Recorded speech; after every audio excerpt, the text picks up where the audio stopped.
네, 다 찾으셨지요? 그럼 다 같이 합독하시겠습니다. 여호와의 말씀이니라. 내 목장의 양떼를 멸하며 흩어지게 하는 목자에게 화 있으리라. 그러므로 이스라엘 하나님 여호와께서 내 백성을 기르는 목자에게 이와 같이 말씀하시니라. 너희가 내 양떼를 흩으며 그것을 몰아내고 돌보지 아니하였도다. 보라, 내가 너희의 악행 때문에 너희에게 보응하리라. 여호와의 말씀이니라. 내가 내 양떼에 남은 것을 그 몰려갔던 모든 지방에서 모아 다시 그 우리로 돌아오게 하리니 그들의 생육이 번성할 것이며 내가 그들을 기르는 목자들을 그들 위에 세우리니 그들이 다시는 두려워하거나 놀라거나 잃어버리지 아니하리라. 여호와의 말씀이니라. 여호와의 말씀이니라. 보라, 때가 이르리니 내가 다윗에게 한 의로운 가지를 일으킬 것이라. 그가 왕이 되어 지혜롭게 다스리며 세상에서 공의를 행할 것이며 그의 날에 유다는 구원을 받겠고 이스라엘은 평안히 살 것이며 그의 이름은 여호와 우리 공이라 일컬음을 받으리라. 그러므로 여호와의 말씀이니라. 보라, 날이 이르리니 그들이 다시는 이스라엘 자손을 애굽 땅에서 인도하여 내신 여호와의 사심으로 맹세하지 아니하고 이스라엘 집 자손을 북쪽 땅 그 모든 쫓겨났던 나라에서 인도하여 내신 여호와의 사심으로 맹세할 것이며 그들이 자기 땅에 살리라 하시니라. 아멘.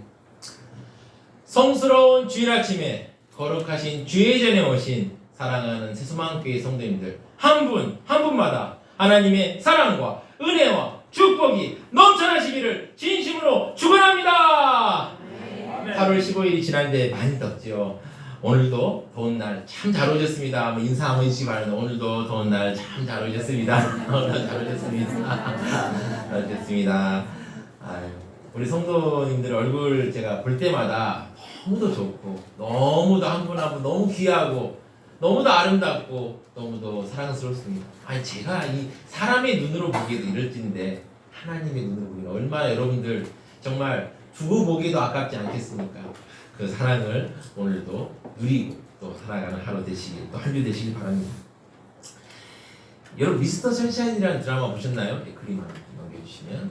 네, 미스터 선샤인 보셨죠? 그 드라마 아주 잘 만든 드라마입니다. 한국 정치사와 사학을 전공한 그 서울대학교 박보균 교수님도 이 드라마를 보고 감탄했다고요. 이렇게 구한말 상황을 잘 그려낸 이런 아름다운 드라마가 없다라고 이제 말합니다. 근데 드라마 내용은 좀 안타깝죠. 결국 주인공 남자 주인공 결국 죽지 않습니까? 죽고 여자 주인공도 만주에서 독립운동한다고 고생하는 그런 상황이죠. 구한말 나라가 망하기 직전 상황을 정말 잘 드러내고 있습니다. 이 구한말의 상황과 오늘 본문의 유다 상황은 참 비슷했습니다. 사회에는 공의가 없었고 백성들은 힘들었고 지도자들은 자기들의 이익을 위해서 서로 싸우는 상황이었습니다. 그리고 외세에 의존해서 살아가는 것도 같았습니다. 지도 하나 보여주시면 지난번에 봤던 지도인데요. 이 아수르가 망하자마자 애굽과 바벨론과 애굽 사이에서 유다는 줄타기 외교를 하며 외세의 힘만 의존해서 살아가고 있었습니다. 마치 구한말에서도 마찬가지죠. 그림 하나 더 보여주시면 우리나라 조선이 이제 남쪽에서는 일본 또 청나라 러시아 사이에서 같은 줄타기 외교하면서 막 살아가고요. 또 한때 우리나라가 한 3년 정도 한 3년에서 7년 정도 또 나름대로 괜찮은 시절들이 있었어요. 그 시절이 있는 것처럼 유다도 그 줄타기 외교를 하면서 막 나라를 구하려 했는데 결국 망하고 말았습니다. 지금 유다 백성들은 이 본문에 나온 이 본문을 듣고 있는 이 본문의 선포의 말씀을 듣고 유다 백성들은 지금 절망에 빠져 있었습니다. 그동안 하늘같이 믿었던 애국은 바벨론에게 밀리고 말았습니다. 그래서 이제 바벨론에 밀리니까 바벨론이 줄을 서야지 하고 줄을 섰는데 어떻게 됩니까? 바벨론의 통치가 너무 가혹했습니다. 그래도 하나님께서는 예레미야를 통해서 그래 너희가 힘들지만 그래도 바벨론을 섬겨야 돼 라고 말했는데 그러면 순종하며 따라야 되는데 그렇지 않았습니다. 조금만 틈나면 인간의 방법으로 애굽에 의존하며 바벨론에게 대항했습니다. 결국 이 바벨론의 보복으로 여호야김, 저번에 폭군이 있죠. 나쁜 왕은 죽고 말았습니다. 그리고 나서 아들이 여호야김이 왕이 됐습니다. 말이 어렵죠. 여호야김에게 말이 어렵지만 그냥 사람 이름입니다. 왕이 되어서 그런데 이 여호야긴도 하나님께 순종하지 않았습니다. 아니 아버지가 그렇게 벌을 받았으면 이제 아들은 하나님께 순종해야 되는데 그렇지 않았습니다. 그래서 예레미야는 아들도 벌을 받을 것이라고 말씀하셨습니다. 이 말을 듣고 유다 백성들 마음이 얼마나 절망적이겠습니까? 진짜 믿었던 왕, 또 폭군이지만 그 왕이 한 10년 정도 제의하고 있었는데 그 왕이 무너지고 이제 그 18살 된 아들이 이제 왕이 돼서 뭔가 해보겠다고 했는데 이 왕도 하나님 앞에서 바로 서지 못하니 이 왕도 하나님께서 패할 것이다 라는 말을 듣는 유다 백성들의 마음은 얼마나 정말 절망적이었습니다. 그때 하나님께서 예레미야를 통해서 참된 목자에 대해서 말씀하십니다. 우리가 어느 시대를 보더라도 참된 지도자에서 볼 수 있는 공통적인 면은 무엇일까요? 바로 선한 목자의 심정입니다. 그래서 성경에서 바른 리더를 말할 때마다 선한 목자를 말하고 있습니다. 자신의 이익으로 움직이는 것이 아닌 자신을 던져 양을 구하려는 목자의 모습이 바로 선한 목자입니다. 당시 유다를 살펴보면 주변 강대국들 바벨론, 애국과의 침공으로 흔들리고 있었습니다. 그런데 이 더보다 엎친 데 겹친 덕으로 이런 상황 속에서 소위 지도자라고 하는 사람들은 민족을 영위하기보다는 자신의 안정과 이익만을 쫓아가고 있었던 것입니다. 이런 시대를 향한 하나님의 처방은 무엇이었을까요? 이 처방이 중요한 이유는 오늘 우리 시대를 향한 희망일 수도 있기 때문입니다. 오늘날 우리 시대도 어려운 시대를 살아가고 있습니다. 최근에 사회를 이끈다라는 지도자들의 말을 들어보면 참 답답하기가 그지없습니다. 참 답답합니다. 저는 막 여기서는 이 말하고 저기서는 저 말하니까 무슨 말이 맞는지도 모르겠습니다. 제가 보니까 정말 국민을 사랑하고 민족을 사랑하는 지도자는 잘 보이지 않습니다. 이런 지도자의 실종 시대에 나오는 하나님의 처방이 있습니다. 오늘 본문을 통해서 하나님께서 우리에게 말씀하시고 한 영적 메시지는 무엇일까요? 살펴보고자 합니다. 첫 번째입니다. 하나님은 악한 지도자들을 싫어하십니다. 오늘 본문에서 가장 중요한 말은 의입니다. 5절에서 하나님께서 때가 되면 새로운 왕을 세우실 것이라고 말하고 있고요. 또 내가 다윗에게 한 의로운 가지를 일으킬 것이다 라고 말씀하십니다. 그래서 의로운 가지는 예수님을 의미합니다. 그러면서 그가 왕이 되어 지혜롭게 다스리며 세상에서 정의와 공의를 행할 것이라고 말씀합니다. 6절을 보시면 그의 이름이 예수님의 이름이 여호와 우리 공의라고 일컬으리라고 기록합니다. 그런데 이전에 본문의 5절에 들어가기 전에 1절, 2절을 살펴보시면 예레미야 선지자는 의롭지 못한 당시 악한 목자들인 지도자들을 하나님께서 어떻게 생각하고 있는지를 말하고 있습니다. 1절을 보시면요. 여호와의 말씀이니라 내 목장의 양떼를 멸하며 흩어지게 하는 목자에게 화 있으리라. 한마디로 양떼를 잘 돌보지 않고 멸하려며 하는 흩어지게 하는 자들이라고 그들을 말합니다. 왜 그랬을까요? 그들은 자신들의 이익을 위해서 양떼들을 이용하며 살아가고 있었기 때문입니다. 그래서 그들에게 화가 있을 것이라 경고하십니다.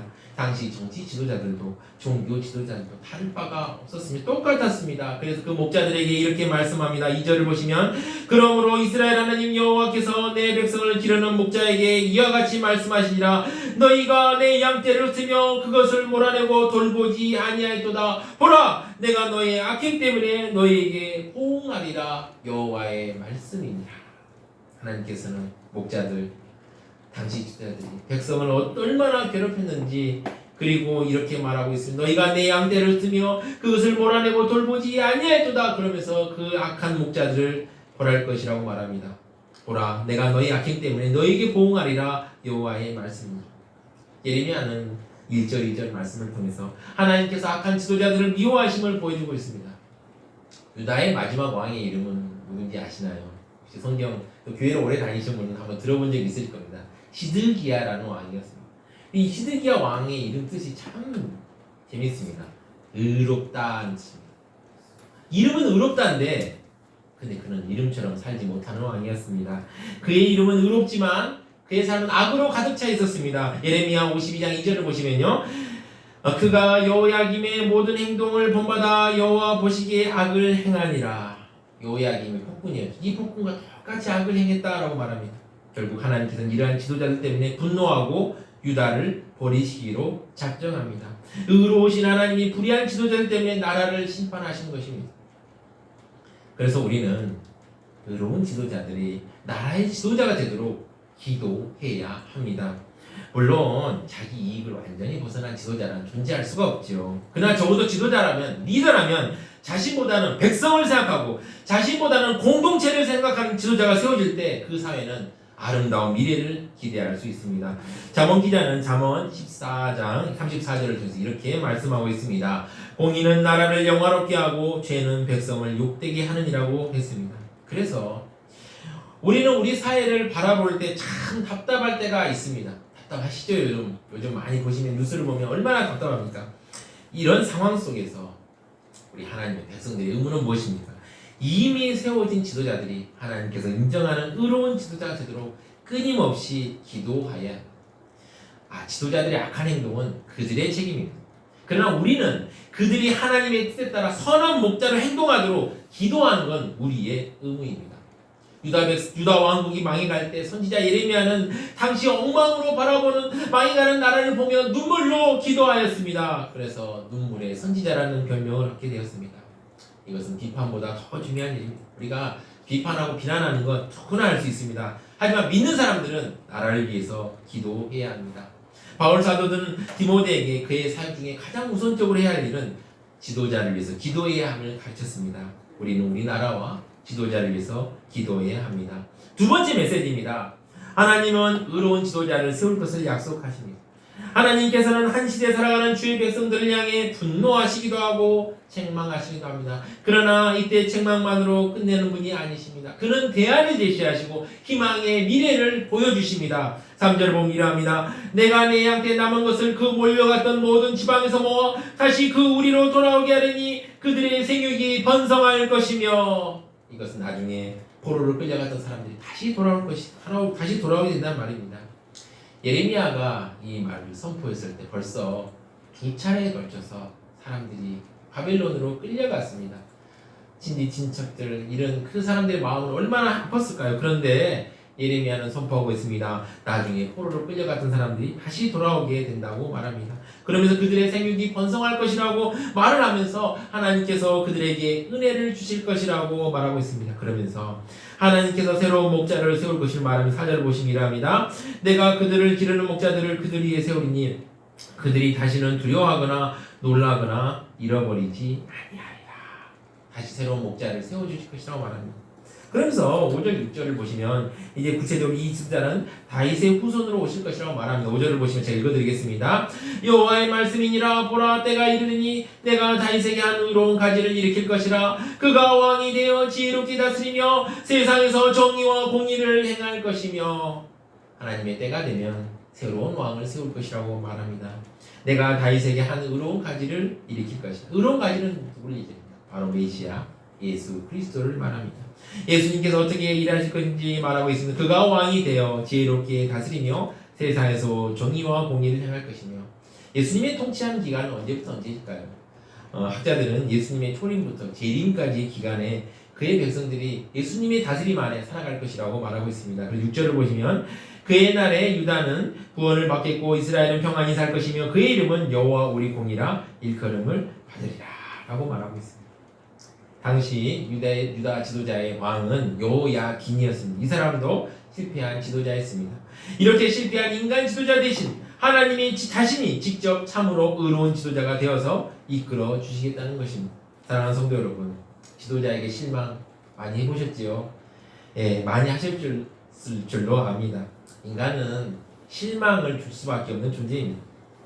앞에 서 있는 저도 여러분들 앞에 서 있지만 한없이 부족한 인간이라는 것 고백합니다. 나름대로 저도 노력하지만 부족함을 많이 느낍니다. 하루가 지나고 일주일이 지나고 나면 내가 왜 이것밖에 못했을까? 좀 더 열심히 할 걸. 이건 좀 더 해야 되는데 라는 자책하는 마음이 들 때가 있습니다. 우리가 사람을 믿고 의지하면 실망할 수밖에 없습니다. 여러분과 제가 예수를 믿고 하나님을 믿는 가장 중요한 이유가 무엇입니까? 바로 사람에겐 희망이 없기 때문이 아닙니다. 인간적인 지도자가 사람 사는 공동체가 필요한 건 사실입니다. 하지만 진정한 희망은 사람이 아닙니다. 하나님께 있습니다. 그러므로 하나님이 희망입니다. 하나님이 구원입니다. 하나님께서 우리의 의로움이 되어주십니다. 그 하나님만이 우리가 믿고 의지할 참된 지도자, 완벽한 지도자이신 그 하나님을 믿고 의지하는 우리가 되어야 됩니다. 세 번째 메시지입니다. 예수 그리스도는 우리의 참된 목자입니다. 구약의 예언을 살펴보면 참 재미있습니다. 이중의 의미가 있습니다. 구약의 예언은 보면 그 예언들이 현실적인 목적도 담고 있지만 동시에 궁극적인 목적도 담고, 이게 그래서 성경이 참 묘하다는 거예요. 성경을 읽을 때마다 이게 이 구약 당시에 또 이야기를 하고 있지만 또 미래에 대한 얘기도 같이 하고 있는 것입니다. 본문의 예레미야 예언은 나중에 수룹바벨, 에스라, 느헤미야 같은 지도자를 일으켜서 흩어지고 떨어진 이스라엘 백성들을 기적적으로 다시 약속의 땅으로 돌아온 걸 통해서 현실적으로 응답되었습니다. 그러나 궁극적으로 본문의 예언은 참 메시아이신 예수님을 통해서 실현될 예언입니다. 수룹바벨, 에스라, 느헤미야, 성경을 아시는 분은 아시겠지만 이 지도자들이 상당히 탁월한 지도자였습니다. 느헤미야 같은 경우는 완전히 무너졌던 이스라엘 공동체를 완전히 다시 세웠죠. 에스라 같은 건 어떻습니까? 하나님 율법을 떠난 사람들을 다시 하나님의 말씀 안에 돌아오게 했죠. 수룹바벨은 어땠습니까? 처음 이제 바벨론 귀환할 때 아주 지혜로 그 페르시아 왕, 즉 바사 왕을 잘 이렇게 설득해서 많은 사람들이 유대 땅으로 돌아오게 했습니다. 요세푸스 같은 역사서를 보면 수룹바벨이 아주 지혜로운 언변에 대해서 나와 있는데 나중에 그건 또 제가 기회 되면 또 이렇게 또 설명드리도록 하겠습니다. 참 제가 설교를 전하다 보면 좀 아쉬울 때가 많아요. 왜냐하면 더 설교 이후에 그 배경이나 이런 것도 더 해드리고 싶은 얘기가 참 많은데 어떻게 할까 좀 고민 중에 있습니다. 나중에 동영상을 하나 만들어서 성도님들이 설교에 좀 부족한 부분을 더 들을 수 있는 뭔가 콘텐츠를 하나 만들어 볼까라는 생각을 하고 있는데 아직 좀 시간이 있어서 못하는 것 같아요. 그래서 나중에 기회 되면 또 자세한 얘기, 또 여기서 못 풀어드린 얘기 더 해드릴 수 있었으면 좋겠다라고 생각하고 있습니다. 그러나 오늘 본문의 궁극적인 예언은 참 메시아이신 예수님을 통해서 실현될 예언입니다. 5절에서 의로운 가지라는 표현이 등장합니다. 의로운 가지는 예수님이죠. 그리고 6절에서 그의 이름이 여호와 우리 공이라고 말합니다. 이분이 바로 예수님이십니다. 지도자를 포함하여서 모든 인간이 의롭지 못한 원인이 무엇입니까? 무엇일까요? 바로 죄 때문 아니겠습니까? 2000년 전에 예수님께서 이 땅에 오신 목적은 소극적으로는 죄의 문제를 해결하고 적극적으로는 하나님의 공의를 세워가려는 것 아니었습니다. 이것이 바로 성경이 가르치는 복음의 핵심입니다. 로마서 3장 23절에 이렇게 말하고 있습니다. 모든 사람이 죄를 범하였으니 하나님의 영광이 이르지 못하더니, 그런데 다음 절에서 우리에게 약속하시는 복음의 소식은 무엇입니까? 3장 24절을 보시면요, 그리스도 예수 안에 있는 속량 구속으로 말미암아 하나님의 은혜로 값없이 의롭다 하신 모든 자가 되었느니라 라고 말씀하고 있습니다. 우리가 예수님 앞에 나아가서 예수님을 믿을 때 죄사함만 받는 것이 아니고 예수님께서 우리를 의롭다고 해주신다는 것입니다. 은혜로 이렇게 해주십니다. 우리가 예수님께 감히 이거 해주십시오 저거 해주십시오 요구할 자격이 있을까요? 없지요. 십자가 구원의 은혜에 근거하여 그렇게 해주십니다. 얼마나 놀라운 은혜입니까? 이제 고린도전서 1장 30절 한번 살펴보실까요? 네, 우리 한번 같이 한번 읽겠습니다. 시작. 너희는 하나님으로부터 나서 그리스도 예수 안에 있고 예수는 하나님께로부터 나와서 우리에게 지혜와 의로움과 거룩함과 구원함이 되셨느니라. 아멘. 여기서 우리가 예수님 앞에 나올 때 받는 축복이 하나가 무엇입니까? 바로 예수님께서 우리의 의로움이 되신다는 것입니다. 그의 이름이 여호와 우리 공의인 것입니다. 의는 하나님께서 갖고 있는 가장 중요한 속성입니다. 의로움 없이는 누구도 하나님께 교제할 수 없습니다. 구약시대 때 하나님 앞에 나오기 위해서는 먼저 자신의 죄를 속죄해야 하나님 앞에 나올 수 있어요. 이건 일반 평민들뿐만 아니라 제사를 드리는 제사장들이 다 똑같이 해당되는 이야기였습니다. 그래서 얼마나 제사장들이 하나님 앞에 나아가기 전에 얼마나 몸을 깨끗이 하고 또 나름 막 제사를 드리고 아침마다 막 제물을 드리고 그러면서 막 하나님 앞에 죄를 씻어주십시오 이렇게 한 뒤에 나아가는지 모릅니다. 의로움 없이는 하나님과 누구나 하나님과 교제할 수 없죠. 인간을 살아가는 하나님께서는 십자가 앞에 나와 은혜를 받기 원하는 모든 죄인들에게 의인의 옷을 입혀주십니다. 의를 사모하는 인생을 살게 하려고 하십니다. 우리가 지금 하나님 앞에 여러분들 하나님 앞에 나와 있잖아요. 지금 예배 안에 있다는 것이 하나님을 만나고 있다는 거고요. 저는 하나님을 대신해서 대언하고 있습니다. 그래서 여러분들 지금 하나님과 얼굴을 마주하고 있는 것과 마찬가지입니다. 어떻게 이렇게 할 수 있을까? 예수님께서 여러분들을 위하여 십자가에서 피 흘리고 여러분의 죄를 다 속죄하셨기 때문에 우리가 그 십자가 공로에 의지하여 담대히 하나님 앞에 나올 수 있는 것입니다. 하나님은 그리스도 안에 우리에게 먼저 의의 새 옷을 입히시고 또 그 옷에 합당한 새 인생을 살도록 인도하십니다. 청년이 군대에 가면 제일 먼저 어떤 행동을 합니까? 민간인의 복장을 벗고 군복을 입게 합니다. 그림 하나 보여주실까요? 네, 저희 군복을 입게 되죠. 요즘 군복하고 조금 다른 것 같아요. 요즘에는 또 다른 군복이 있는 것 같은데 옛날 군복인 것 같습니다. 저희 때 입었던 군복 같은데. 근데 저도 이제 첫 병역의 의무를 감당할 때 군복을 입었을 때 마음에 좀 사명감이 생겼던 것 같아요. 아, 이 나라의 민족을 내가 지키는구나. 내가 비록 보잘것없는 병의 신분이지만 나를 통해서 나라를 지켜야 되겠구나 라는 생각을 했습니다.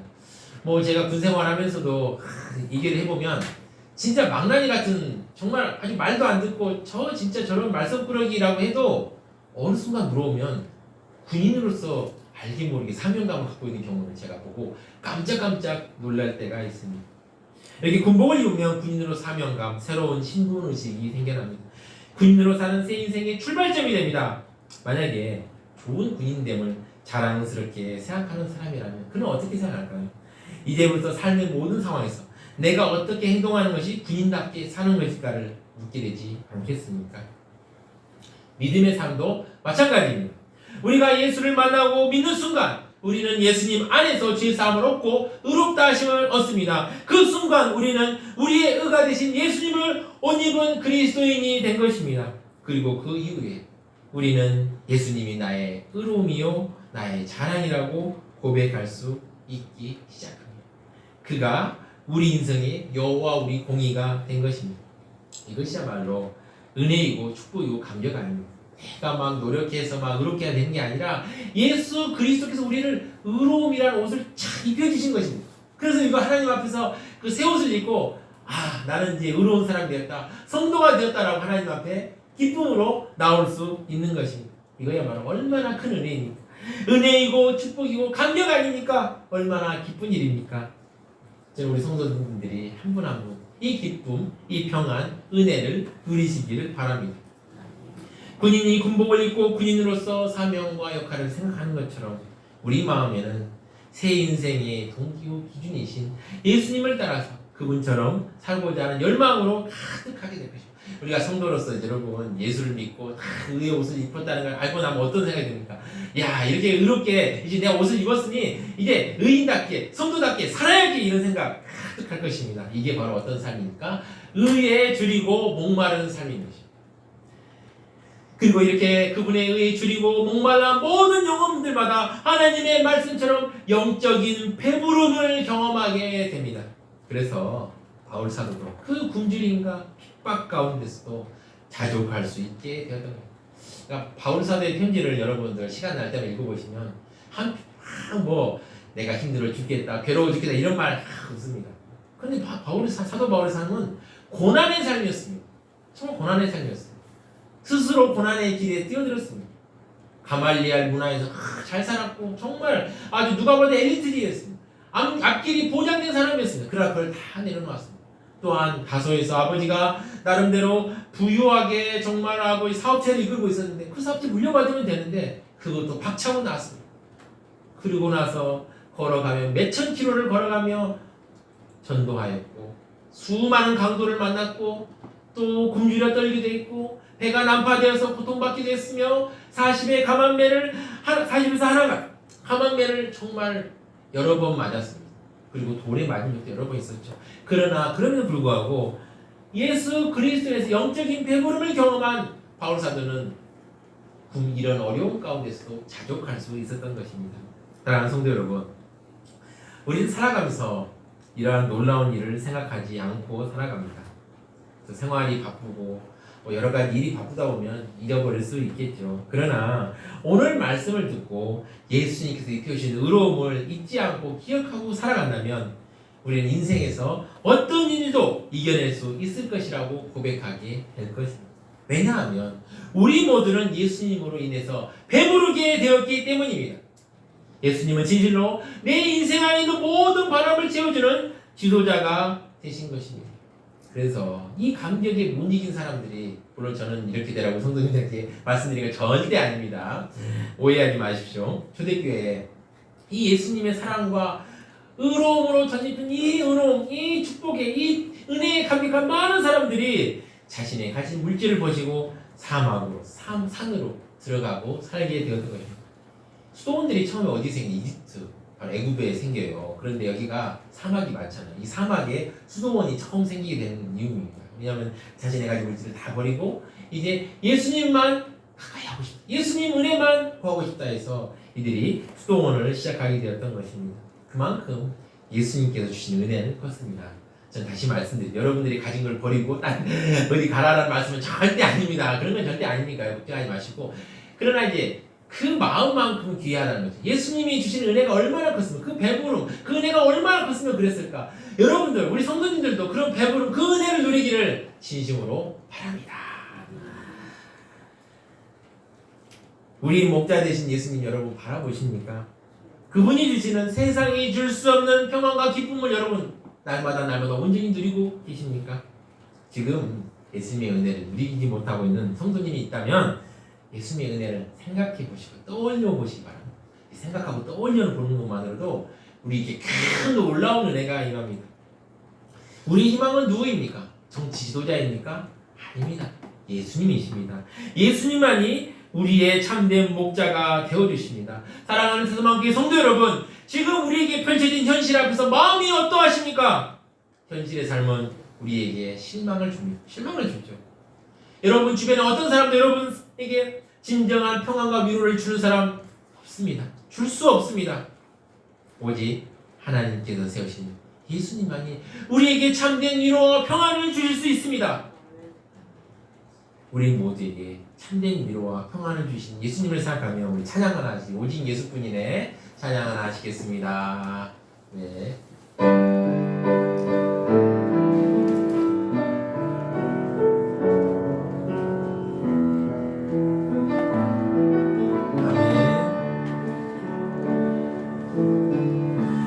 은혜 아니면 살아갈 수가 없네. 호흡마저도 다 주의 것이니 세상 평안과 위로 내게 없어도 예수, 오직 예수뿐. 은혜 아니면 살아갈 수 없네. 은혜 아니면 살아갈 수가 없네. 호흡마저도 다 주의 것이니 세상 평안과 위로 내게 없어도 예수, 오직 예수뿐이네.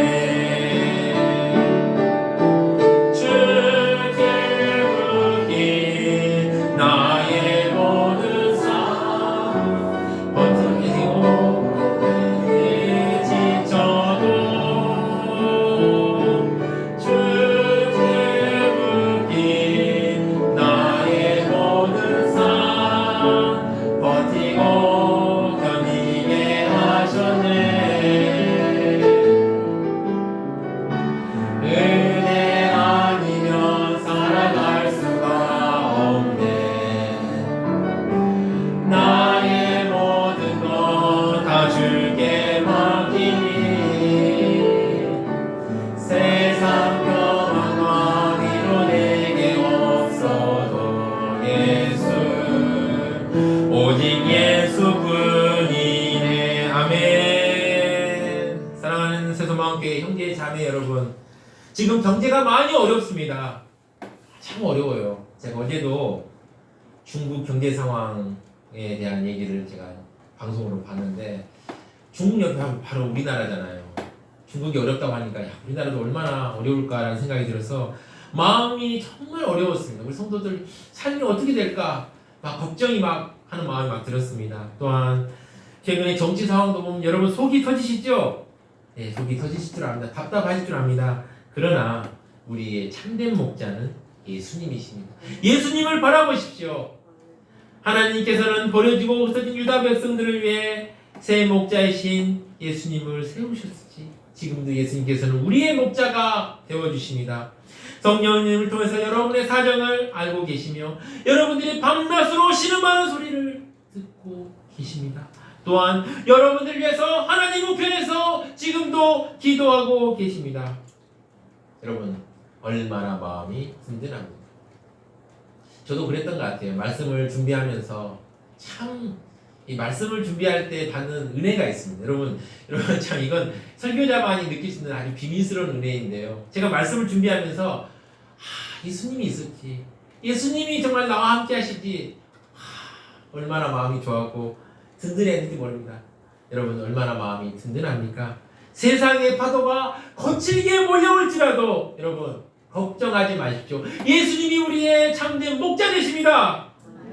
우리의 진짜 참 목자이신 예수님을 바라보며 넉넉하게 이겨나가시는 사랑하는 수만교회 성도님 되시기를 진심으로 축원합니다. 우리 같이 합심하여 기도하시겠습니다. 두 가지 놓고 기도하시겠습니다. 첫 번째입니다. 하나님께서 의로운 지도자들 이 땅에 많이 세우도록 기도하겠습니다. 정말 의로운 지도자가 정말 필요합니다. 정말 나라와 백성, 국민을 생각하고 민족을 생각하는 정말 참된 지도자 정말 많이 필요합니다. 이 땅에 많이 세울수록 여러분 기도해 주시기 바랍니다. 또한 정말 우리의 참된 목자는 예수님만이 우리의 참된 목자임을 우리가 깨닫고 항상 기억할 수 있도록 우리 마음판에 새겨질 수 있도록 주여 한번 해주고 힘차게 기도하시겠습니다. 주여!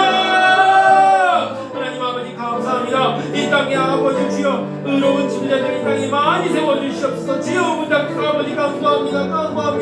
아버지 이 땅에 선한 지도자들이 정말 많이 필요합니다. 아버지여 주님 앞에서 의로운 지도자들 이 땅에 많이 세워주셔서 이 나라를 지켜주시고 보호해주시고 은혜 베풀어주시고 함께하여 주시고 성실한 사람들이 잘 사는 나라, 정말 아버지 정직한 사람들이 아버지여 바르게 사는 사람들이 아버지여 아버지 은혜를 입을 수 있는 그런 귀한 나라, 행복한 나라, 바른 나라 될 수 있도록 아버지 붙잡아 주시옵소서. 또한 주님 간절히 기도합니다. 예수님만이 우리의 참된 목자임을 우리가 아버지 잊지 않게 하시고 깨닫게 하시고 우리 마음 안에 새겨서 예수님을 의지하며 하루하루 기쁨과 승리 가운데서 살아갈 수 있도록 주여 아버지 함께 하시고 은혜 베풀어 주시고 아버지 같이 하여 주시옵소서. 은혜 베풀어 주시옵소서.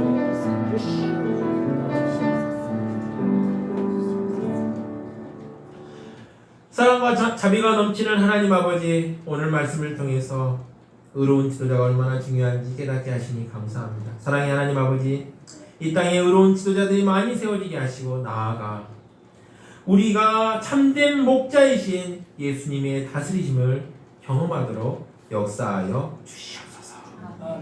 이 모든 말씀 우리 주 예수 그리스도 이름으로 기도드립니다. 아멘.